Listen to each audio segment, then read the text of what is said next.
In early 2007, I was reminiscing about my youth, and I got to thinking about what I did after high school, and this incident came to mind. I was 17 the year I graduated from high school. After that year, 17 high school, my parents bought a small peach orchard in Colorado near Grand Junction in the Palisade Valley. When I got out of school, we rented a boxcar from the railroad and loaded all our furniture and belongings and shipped them to Grand Junction. We then loaded all our family in our two cars and drove to the farm. We unloaded the boxcar and settled in our new home. My father did not stay but a short time when he returned to Dalhart, Texas, where he owned a taxi company and a trucking company. My mother and us kids were left to run the farm and harvest the peaches. We learned how to irrigate the trees and the half-acre tomatoes. Fortunately, we had some nice neighbors, and the previous owner had bought a place just down the road. He was very helpful and became a good friend to us. Everything was pretty well, and we picked the peaches and sold them to the co-op. In the late summer, a boy I grew up with came to visit for a few weeks. His name was Ed Wirtz, and we and our families were good friends when we lived in Dalhart. To get to the heart of the story, we had a saddle horse that came with the farm. He was a big horse and most gentle, a good animal for the kids. Ed and I decided to take the horse up over the mountain range that was behind our house. My mother packed enough food for 2 days as we planned to be home the next evening. We saddled the old horse, tied on 2 bedrolls, and a .410 shotgun. We had to ride to the east end of the valley to a pass that led up the mountain. There was a man-made canal that ran along the upper side of the valley. It was used to irrigate the entire valley. We rode along the canal for about 6 or 7 miles where the trail led up the mountain pass. The trail was an old stagecoach route some 50 or so years ago. There was the only way we could get to the top of the mountain, as all other sides of the cliffs were real steep and dangerous slopes. The old road had caved off or washed out in places, and we had to lead the horse across several narrow places. A couple were barely 3 feet wide. It was a pretty scary time for 2 teenage boys who lived their lives on the plains of Texas in the Panhandle. In the late afternoon, we finally got high enough where there was less cliffs and lots of trees. We rode for about another hour, and as dusk was near, we decided to make camp for the night. We found a grove of trees near a cliff, a good spot in case it rained. We unsaddled the horse and threw our bedrolls on the ground. We fed the horse. We tied the horse to a long rope so he could graze. We gathered some wood and built a fire. After we ate, we decided to go to bed.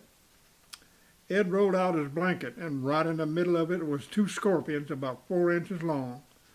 Now, I must pause here and tell you that my wife informs me there are no scorpions in Colorado.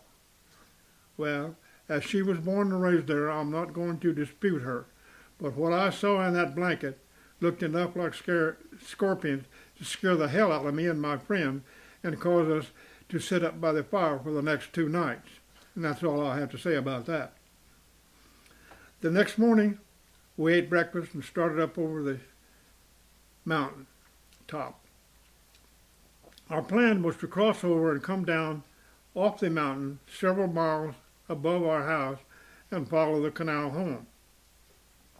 About mid-morning, we found ourselves on a large flat-top mountain.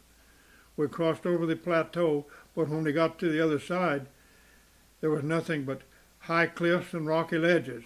Most were 10 to 20 feet high. We realized we could not get the horse down these cliffs. We continued around the rim looking for a way down. Hours later, we realized there wasn't any. No way to get the horse down. So we figured we would have to go back the way we came.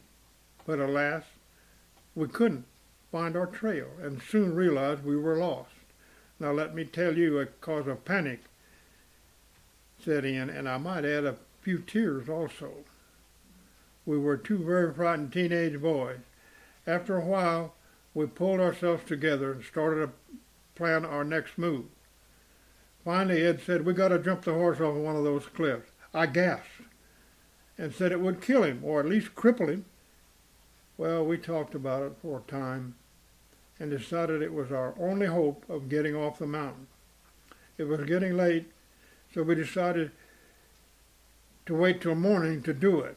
We were out of food, so Ed took the gun and went hunting. We had seen several rabbits during the day. I stayed with the horse and built a fire. When he returned, he had a small rabbit. We cleaned and skinned him. We put him on a spit we built from some sticks and twigs. And by the time it was done, we were really hungry, as we had run out of food earlier. It tasted pretty good, considering we didn't have salt or anything to go on it. We sat by the fire that night, pondering what was to happen tomorrow. The next morning, we saddled a horse, went around the rim to the lowest cliff we could find. It was about 18 feet. We unsaddled the horse, led him over to the edge of the cliff, where I hit him with a stick and we yelled at him. It startled him enough that he jumped off the cliff and slid down the jagged until he landed at the bottom. He just stood there shivering and quivering, shaking his legs. We could see that he had skinned or peeled both of his forelegs and the back of his hind legs. We could see the blood, as some of the cuts looked pretty bad. I picked up the saddle, Ed carried the rifle and the bedrolls, and we worked our way down the cliff to where the horse was. He was still standing, still shivering, and seemed to be in a state of shock, as he had not moved from the spot where he had landed. We checked out his wounds and found none were very bad. He was more frightened than hurt. We saddled him and led him over to the next slope. This slope was a long, steep slope that angled at about 45 to 50 degrees. The slope was all dirt. There was no rocks, no vegetation, just old brown dirt. It seemed huge to us, but we couldn't go back, so we unsaddled the horse, as we thought he might fall sliding down the slope. We could see the valley below and far away. We could also see the bottom of this hill that was other hills between us and the valley. Those hills were rolling over, rolling one after the other, some barely 20 feet high, some higher, some lower. There was little or no vegetation on any of these hills. The canal separated this area from the green irrigated valley below.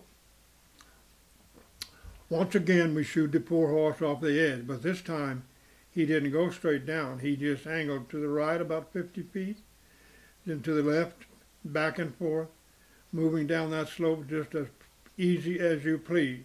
When he reached the bottom, he just turned and ran off to a weed patch and started eating. There was no grass anywhere.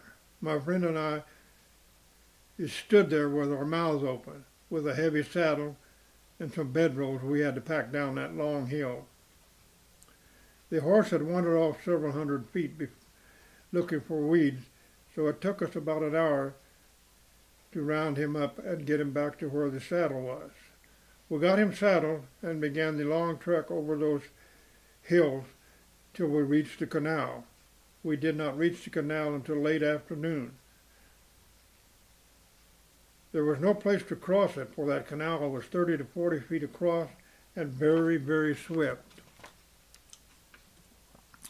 We all had a long drink in the canal where we had found we had run out of water since last night. The first morning on the top, we had filled one of our canteens with water that was seeping from the cliff.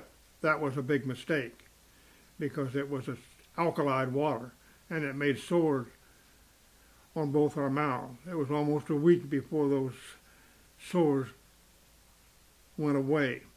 The water from the canal sure tasted good.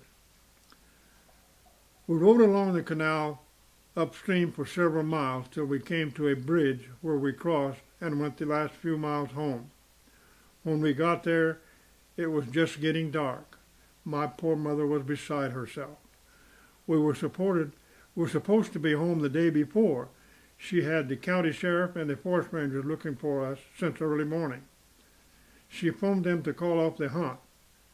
We doctored the poor horse's legs and fed him some hay. And right there we had to promise my mom we would not ever do this thing like this again. 5 months later, I was in Farragut, Idaho in a Navy boot camp.